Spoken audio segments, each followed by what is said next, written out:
For this video guys, ang pag-usapan naman natin ngayon, paano natin manatiling kulay verde o kulay green ang ating dashboard. Gagawin natin ay consistent tayong mag-upload ng video, reels man yan o long form video, at mag-upload rin tayo sa stories natin sa Facebook, at yung mga picture natin ipopost natin yan guys. At kahit ano lang guys, sa loob ng isang araw makapag-upload tayo doon kahit isa yan guys.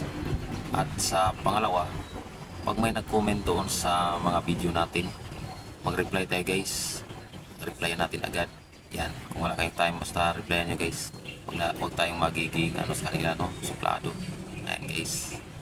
At sa pangatlo, manood rin tayo ng mga video ng ating mga kapwa natin content creator. Magpalo tayo sa kanila guys, at magpalpak tayo sa kanila.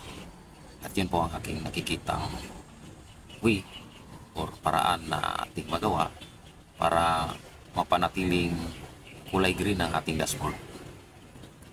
Katulad sa natin, paligiran natin, kita naman nyo guys, green na green. Yan lang po muna for this video, at tuloy lang tayo sa laban guys. Huwag tayong ayaw, huwag tayong susuko. Makamtan din natin ang ating minimitin dito sa mundo. Kita. Thank you.